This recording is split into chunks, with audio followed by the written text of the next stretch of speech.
Hello guys, कैसे हैं आप लोग। मैं रामदास स्वागत करता हूं आपके अपने चैनल RDY गैलरी पे। तो हम जो है आज बात करने जा रहे हैं आपका तीसरी जो है मल्टीलेटरल मीटिंग हुई है साउथ एशिया का, जिसको होस्ट करा है चाइना ने। तो ये बेसिकली पहली मीटिंग जुलाई 2020 में हुई थी और उसके बाद तीसरी जो है अभी हुई है फर्स्ट वीक ऑफ जनवरी में हुई है 2021 में। पहली मीटिंग जुलाई 2020 में, उसके बाद अगली मीटिंग जनवरी 2021 में। तो ये इतनी तेज़ी से जो है चाइना इस पे जो है आपका देखिए कितनी तेज़ी से इस पे आगे बढ़ रहा है। और सारी की सारी मीटिंग में इंडिया, भूटान और मालदीव को जो है इंक्लूड नहीं किया गया है। इंडिया ऑफ कोर्स नहीं जाएगा, उसके बाद भूटान और मालदीव भी जो है इसमें नहीं थे। आप देखिए जो पहली मीटिंग हुई है आपका, उसके अंदर जो है आपका कौन कौन सी कंट्री थी। उसके अंदर आपका पाकिस्तान, नेपाल, अफगानिस्तान और China of course host country है, तो चाइना आप अपना समझ लीजिए वो इंक्लूडेड है। पाकिस्तान, नेपाल, अफगानिस्तान। दूसरी जो मीटिंग हुई थी उसमें चाइना, पाकिस्तान, नेपाल, श्रीलंका, बांग्लादेश। तीसरे में पाकिस्तान, नेपाल, अफगानिस्तान, श्रीलंका और बांग्लादेश। पहले में अफगानिस्तान था, दूसरे में नहीं था, तीसरे में आ गया। उसके बाद आप देखिए जो मीटिंग हुई थी उस मीटिंग में, पहली मीटिंग में जो आपका मेन जो आपका फोकस था, पहली मीटिंग जुलाई 2020 में जो हुई थी उसमें जो मेन फोकस था CPC, China Pakistan economic corridor को ये अफगानिस्तान तक ले जाना चाहते थे और एक ट्रांस हिमालयन कनेक्टिविटी जो है नेपाल तक लाना चाहते थे। और कोविड-19 तो ऑफ कोर्स ब्लैंकेट कवर, जले पे नमक छिड़क दिया, अब थोड़ा सा मरहम लगाने वाला काम है।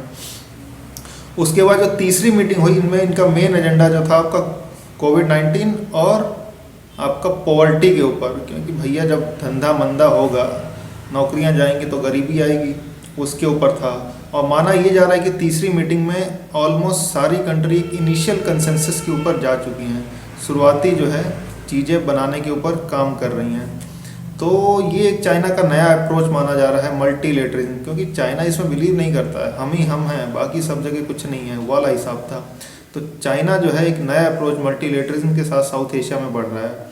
तो बेसिकली ऐसा क्यों कर रहा है वो, सबसे पहला तो BRI, आपका BRI बेल्ट रोड इनिशिएटिव 2013 से जो है ये प्रोग्राम चल रहा है। शी जिनपिंग का पेट प्रोग्राम है, ये इनिशिएटिव है। उसके बाद आप देखिए कोविड-19 दिया उसी ने है। अब प्रोपेगेंडा चला के जो है कभी कोई बोल दे रहा है, कभी कहीं बोल दे रहा है, तो मतलब वो साइड कर रहा है। उसके बाद आप देखिए ट्रेड वॉर, US के साथ जो है उसका ट्रेड वॉर चल रहा है 2017-18 से, तो उधर भी उसका फ़र्क पड़ रहा है। उसके बाद इंडिया ऑफ कोर्स एक फैक्टर है, इसको तो डिनाई कर नहीं सकते हैं, ना ही कोई कर सकता है। और BRI जो है उसका मेन है, क्योंकि साउथ एशिया से ही तो सारे के सारे उसके जो है रास्ते निकलेंगे, चाहे CPEC हो, चाहे अफगानिस्तान से हो, कहीं से भी हो। तो एशिया जो आपका साउथ एशिया से ही उसके सारे रास्ते निकलेंगे, तो इसलिए वो बना के रख रहा है। उसके बाद देखिए ये बहुत बड़ा कंसर्न है इंडिया के लिए। अगर ये सारे कंट्रीज़ के इन्फ्लुएंस में आ गए तो इंडिया के लिए एक बहुत बड़ी दिक्कत हो जाएगी। तो इस इन्फ्लुएंस को कम करने के लिए इंडिया को क्या करना चाहिए, इंडियन ओशन रीजन की जो कंट्रियाँ IOR की कंट्री, उनके साथ जो है और टाइट कोऑर्डिनेशन करना चाहिए। साउथ एशिया में जो है अपना जो है प्रभाव बढ़ाना चाहिए।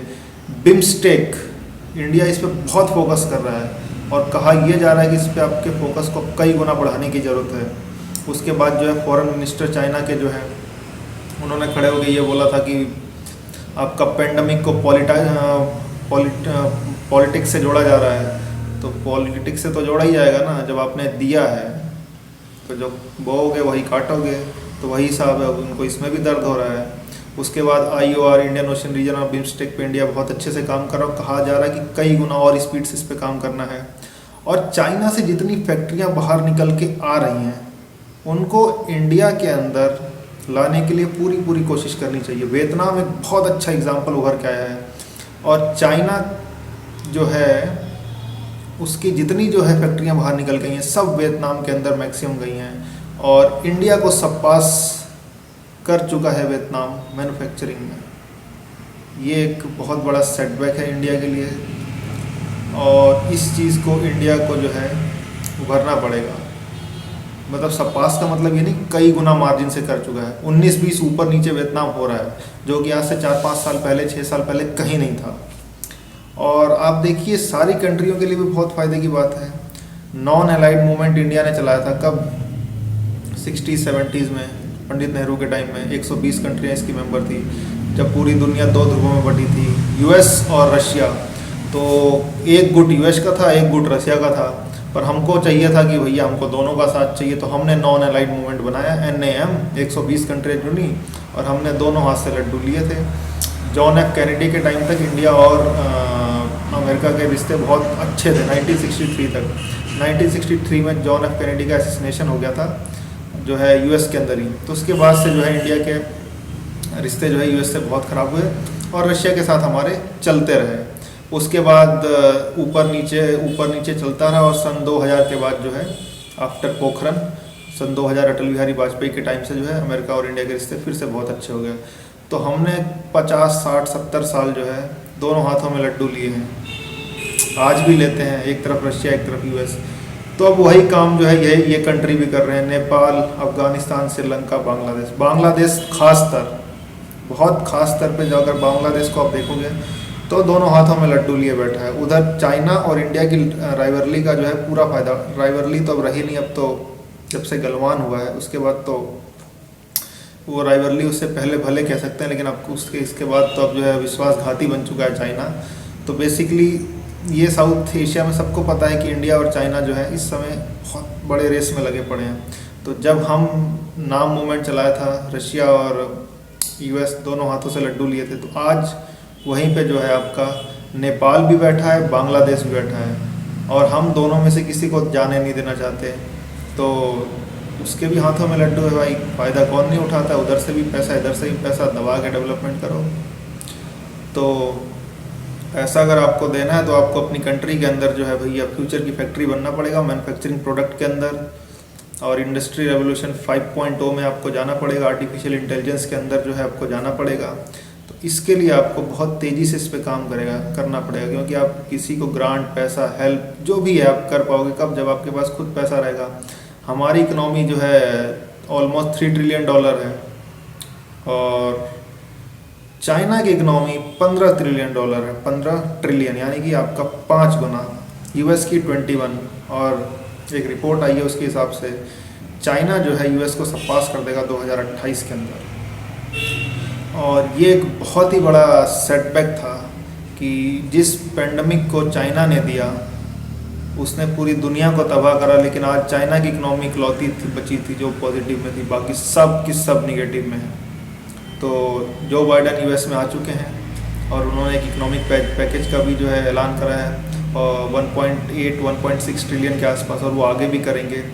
तो बेसिकली अगर आप देखें तो ये जो है मल्टीलेटरल मीटिंग जो थी, ये इसीलिए है कि अपना प्रभाव जो है चाइना रखना चाहता है, बनाना चाहता है साउथ एशिया में, और इंडिया उसका बहुत बड़ा कंपटीटर है। तो अब जितने ये कंट्रियां हैं अब ये वही काम कर रही हैं जो कि हमने करा था 1960-70s के दौरान नैम बना के। तो इंडिया को जो है इस पर बहुत ही कॉशियसली और बहुत ही प्रिसाइजली और बहुत ही आराम से इस पर आगे बढ़ना पड़ेगा और देखना पड़ेगा कि इन चीज़ों को कैसे सॉर्ट आउट करना है इन द लॉन्ग रन।